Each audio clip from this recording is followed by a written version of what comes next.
Good morning students.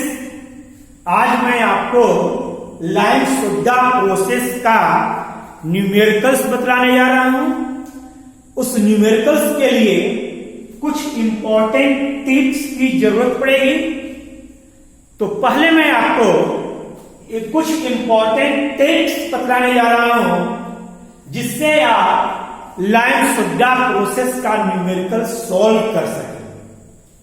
सबसे पहला काम, आप एनालिटिकल रिपोर्ट को देखें। उसमें जितने भी सब्सटेंसेस हैं उनके अमाउंट को आप कैल्शियम कार्बोनेट के इक्विवेलेंट निकालें। तो first is your calculate the amount of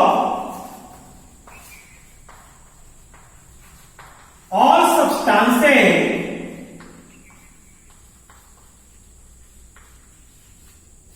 present in water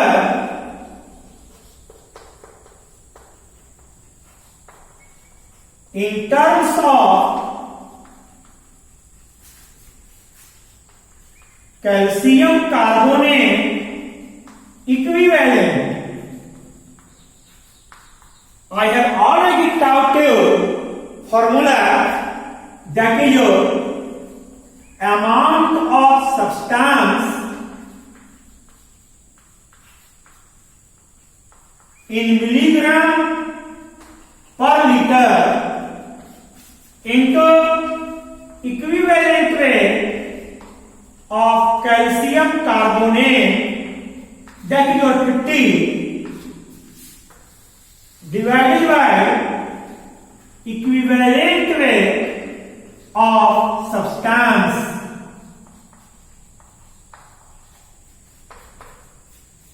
आपने पढ़ाई किया है और काफी न्यूमेरिकल बनाए हो हार्डनेस का।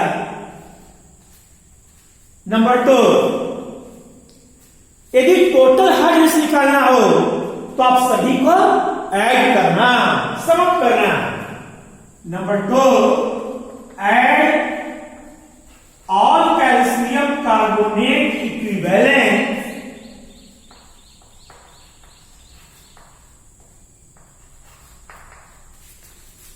to get total hardness.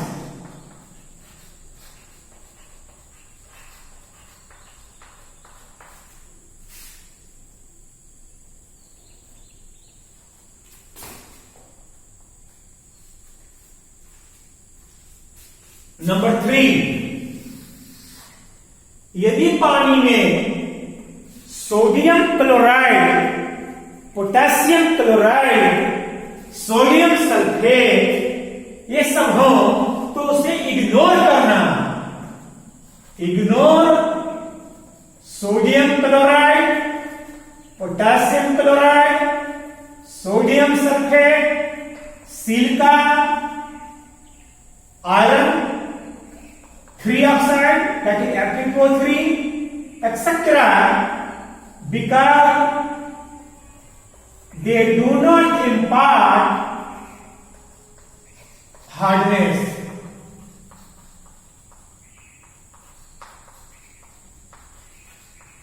ये पानी में हार्डनेस प्रोड्यूस नहीं करते, इसलिए इन्हें इग्नोर करना। इनका कैलकुलेशन करने में, यूनिवर्सिटी एग्जामिनेशन में टाइम बर्बाद ना करना। इसी तरह से अगर पानी में आपको कहा जाए कि कैल्शियम कार्बोनेट है या मैग्नीशियम कार्बोनेट है, तो कैल्शियम कार्बोनेट या मैग्नीशियम कार्बोनेट को आप बाइकार्बोनेट हार्डनेस के रूप में पहचानना।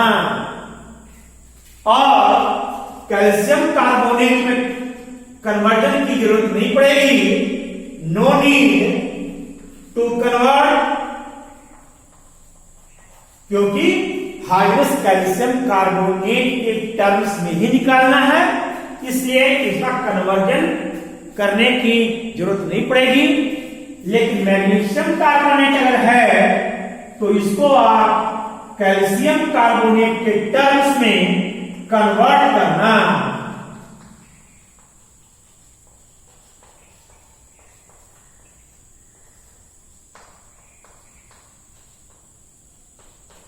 क्लियर?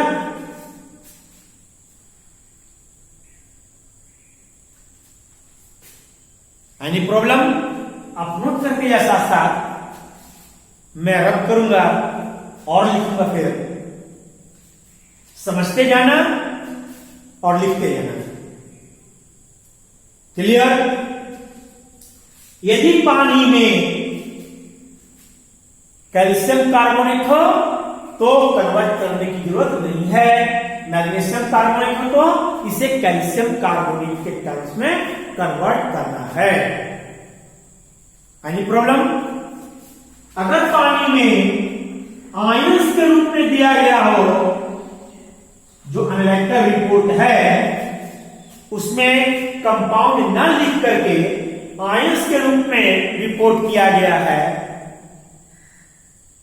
तो कैल्शियम आयन को रिमूव करने के लिए 1 इक्विवेलेंट ऑफ सोडा यूज करना, जबकि मैग्नीशियम आयन को रिमूव करने के लिए 1 equivalent of lime plus 1 equivalent of soda use करना। इसी तरह से यदि पानी में बाइकार्बोनेट आयन हो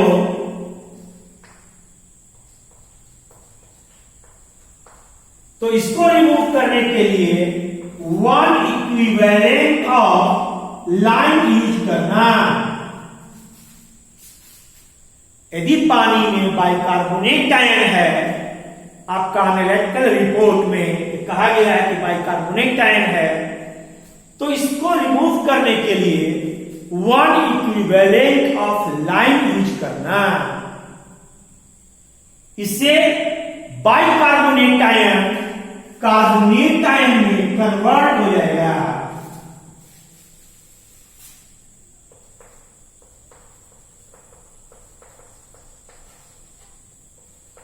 इससे बाइकार्बोनेट आयन कार्बोनेट आयन में कन्वर्ट हो जाएगा और इसको आप में एज्यूम 1 इक्विवेलेंट ऑफ सोडा, इसको हम 1 इक्विवेलेंट ऑफ सोडा के रूप में एज्यूम करते हैं। यानी पानी में अगर बाइकार्बोनेट आयन है, आप रिमूव करने के लिए लाइम डाला तो एक कार्बोनेट आयन में कन्वर्ट हो गया, यानी 1 इक्विवेलेंट ऑफ सोडा हमने एज्यूम किया, यानी इतना सोडा इसे आ गया पहले, इसलिए सोडा रिक्वायरमेंट में इस अमाउंट को माइनस करना, क्योंकि इतना आपका ऑलरेडी मौजूद हो गया है। मैं लिख रहा हूं यहां पर, that's why in case of soda required, the amount of bicarbonate ion is always subtracted.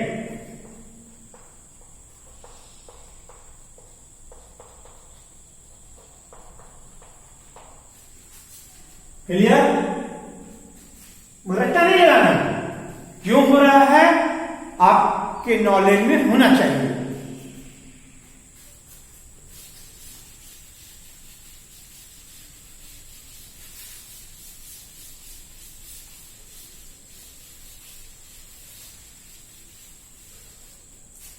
यदि पानी में आपने सोडियम एल्यूमिनियम कोगुलेंट के रूप में डाला है,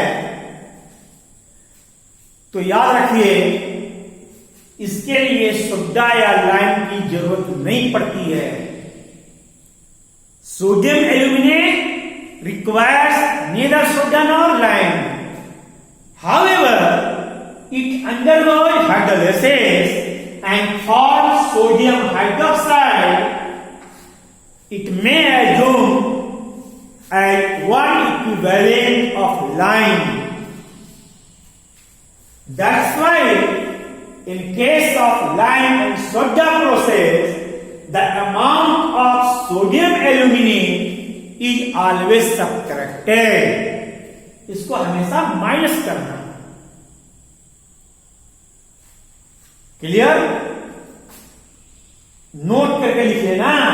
केवल सोडियम एल्यूमिनेट के लिए मैंने बोला है, सारे कोवलेंट के लिए नहीं। यदि कोवलेंट में आपने फेरस सल्फेट यूज किया है तो लाइम और सोडा दोनों रिमूव करेगा।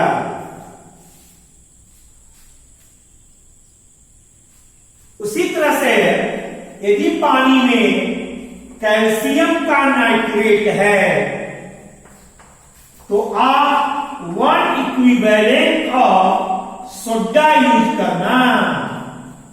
लेकिन यदि पानी में मैग्नीशियम का नाइट्रेट है तो इसके लिए 1 equivalent of lime plus 1 equivalent of soda, यानी दोनों यूज करना।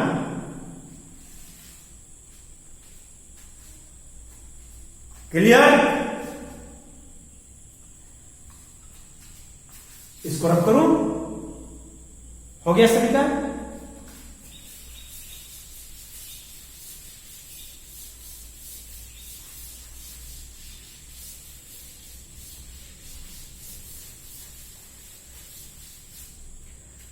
इसी तरह से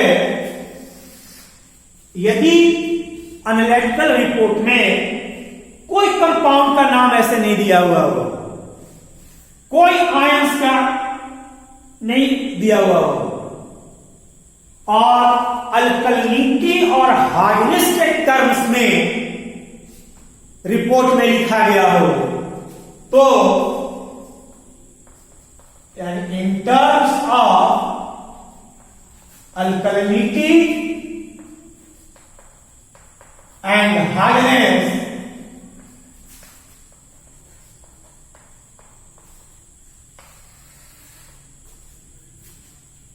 तो याद रखना calcium alkalinity is equal to calcium hardness और टोटल अल्कलिनिटी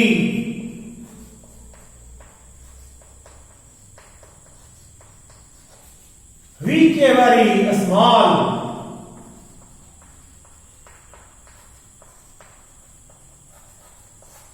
ठीक है? इसी तरह से मैग्नीशियम अल्कलिनिटी यदि निकालना हो तो magnesium alkalinity is equal to magnesium hardness if total alkalinity is equal to or greater than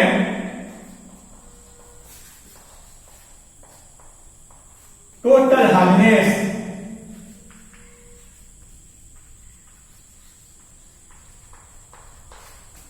यानी कि टोटल अल्कलिनिटी टोटल हार्डनेस के इक्वल हो या टोटल अल्कलिनिटी टोटल हार्डनेस से ज्यादा हो तो magnesium alkalinity is equal to magnesium hardness.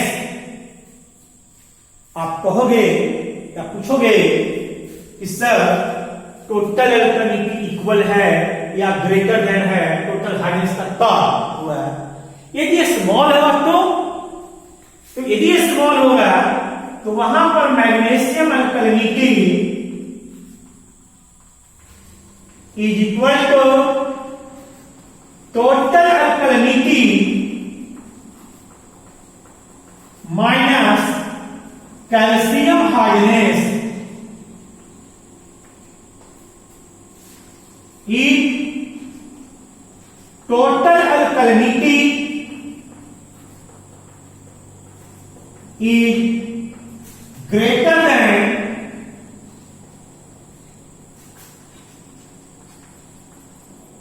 calcium hardness but less than total hardness.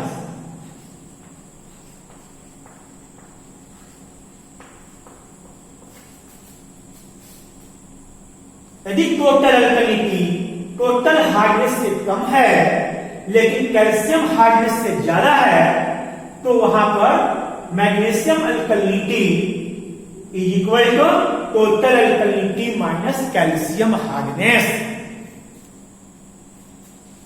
यदि आपको कैल्शियम का परमानेंट हार्डनेस निकालना है तो कैल्शियम का टोटल हार्डनेस, मैं केवल कैल्शियम हार्डनेस लिख रहा हूं, आप समझ जाना कैल्शियम का total hardness minus calcium alkalinity, यानी कैल्शियम का टोटल हार्डनेस, टोटल का मतलब टेम्पररी और परमानेंट दोनों होगा, उसमें से कैल्शियम की अल्कलिनिटी को आप माइनस करें। Alkalinity means alkaline hardness, temporary hardness, तो टोटल में से टेम्पररी को माइनस करोगे परमानेंट हार्डनेस आ जाएगा। उसी तरह से मैग्नीशियम का परमानेंट हार्डनेस निकालना है तो आप magnesium hardness minus magnesium alkalinity,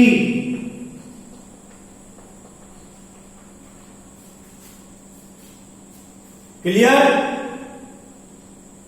लिखते जाओ, बाद में न्यूमेरिकल बनाते रहोगे ना तो प्रैक्टिस हो जाएगा, आपको याद हो जाएगा।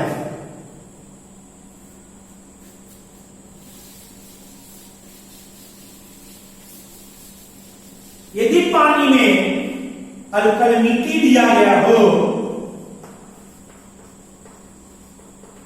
और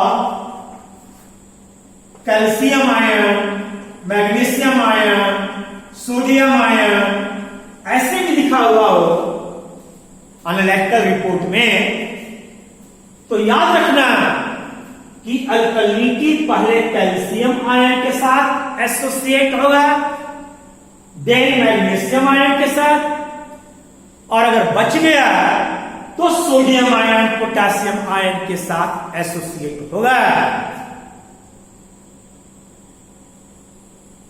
यानी अल्कलिनिटी का जो अमाउंट होगा पहले कैल्शियम आयन के साथ बाइंड अप होगा, कैल्शियम आयन के साथ एसोसिएट होगा, बचेगा तो मैग्नीशियम आयन के साथ होगा, उसके बाद भी अगर बच जाता है तब सोडियम आयन, पोटेशियम आयन के साथ एसोसिएट होगा। अब फॉर्मूला लाइम सोडा का, लाइम का फॉर्मूला होता है calcium hydroxide, as you know very well. तो मोलर मास क्या होगा? मोलर मास निकालिए, calcium 40, oxygen 16, hydrogen 1 into 2, that is your 40 plus 71, 16 plus 1, 17 into 2, 34, that is your 74. Molar mass of calcium carbonate is equal to 100। ये आपको अच्छी तरह मालूम है, तो आप कह सकते हो कि sir 100 parts by mass of calcium carbonate are required to 74 parts by mass of lime। 100 parts by mass of calcium carbonate are required to 74 parts by mass of lime.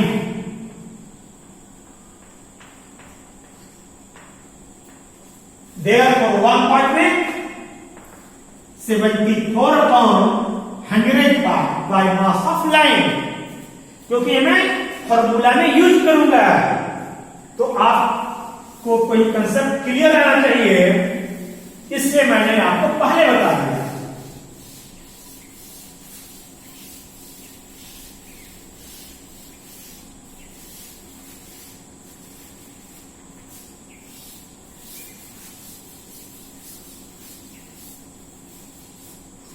Now, lime required is equal to 74/100. This term अब समझ में कहां से आया, और याद करने की कोई जरूरत नहीं है। लाइम जिसको रिमूव करता है उसको लिख दीजिए। जैसे कैल्शियम का टेम्पररी हार्डनेस को रिमूव करता है, मैग्नीशियम का टेम्पररी हार्डनेस को रिमूव करता है,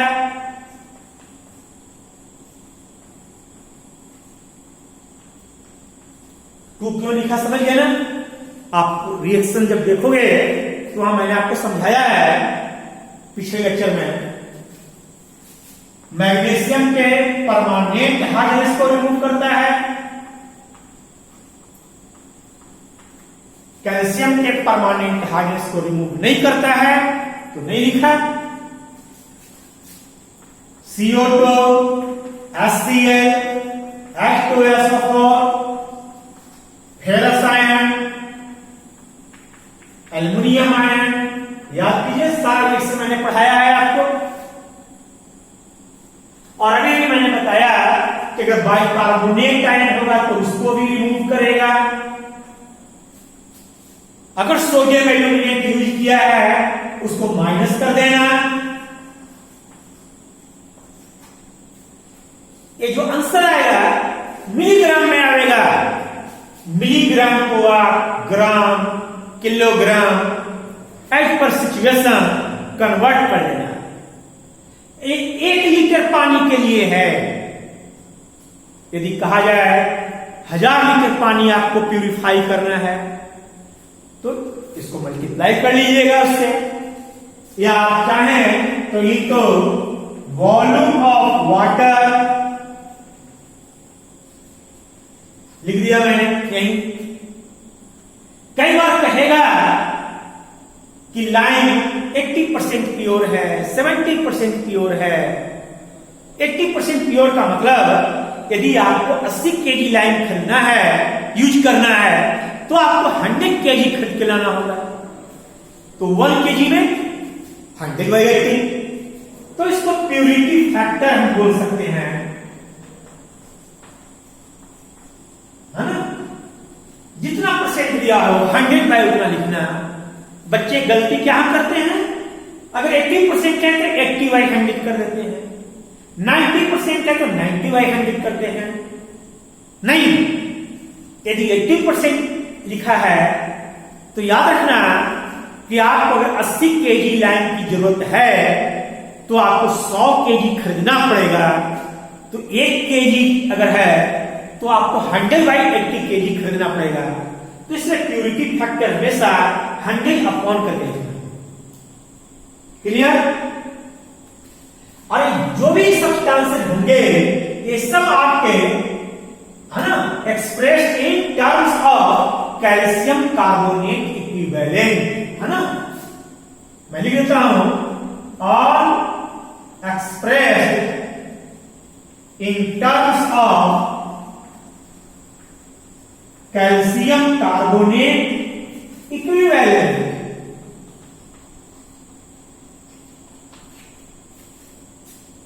क्लियर। ये सब का जो वैल्यू होगा एक कैल्शियम कार्बोनेट के टर्म्स में जो आएगा उसको लिखना।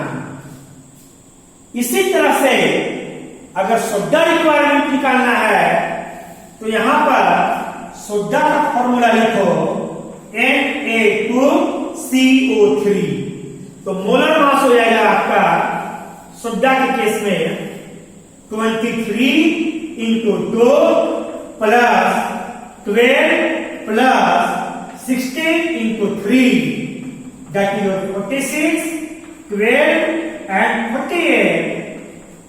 So it is your 106. तो यहां केवल आपका 106 हो जाएगा और ये लाइन की जगह पर सुड्डा हो जाएगा।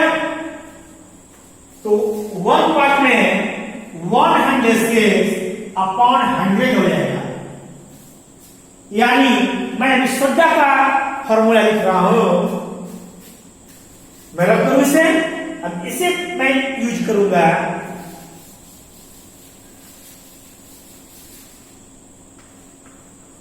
सुड्डा रिक्वायर्ड 106 अपॉन 100। और ध्यान रखना जिसको जिसको सुड्डा रिमूव करता है वो सारे इसमें आएंगे। जैसे कैल्शियम का परमानेंट हार्डनेस, ये तो आएगा ही आएगा क्योंकि सुड्डा का मेन पर्पस यही है। मैग्नीशियम का परमानेंट हार्डनेस,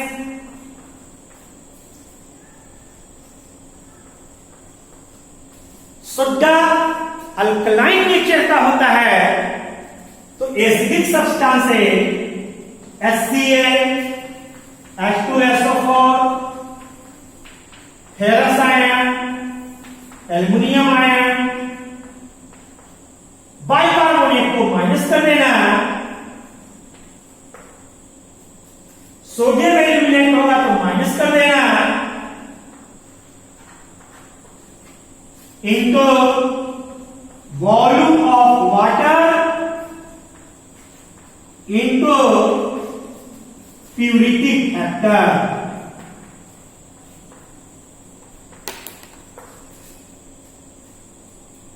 क्लियर? जब क्वेश्चन में प्यूरिटी फैक्टर अगर दिया हो तब आप लिखना, नहीं होगा तो नहीं लिखना। मैं आपको 2-4 न्यूमेरिकल्स एग्जाम्पल के तौर पर बताऊंगा तो उसमें आपको एक ज्यादा क्लियर हो जाएगा। तो in next lecture I shall solve some numericals. आप भी लाइब्रेरी से यूनिवर्सिटी एग्जामिनेशन का क्वेश्चन पेपर से कुछ न्यूमेरिकल्स नोट कर लेना या क्वेश्चन पेपर लेते आना, है ना। ऐसा नहीं है कि आपको सारे लिखते हैं। मान लो आपका सैंपल जो है लेक्चर रिपोर्ट में से कुछ नहीं है, केवल सिंपल ऐसे लिखा हो तो हमें इससे ही काम चल जाएगा। यदि आपने अनलेक्चर रिपोर्ट में एसिड नहीं दिया हुआ हो तो हम इसको नहीं लिखेंगे, इसलिए रट्टा लगाने की जरूरत नहीं है। तो आप क्वेश्चन पेपर लेकर आना, कुछ न्यूमेरिकल्स बनाने की कोशिश करना घर में, और wait for my next lecture. I shall solve some numerical problems. Thank you.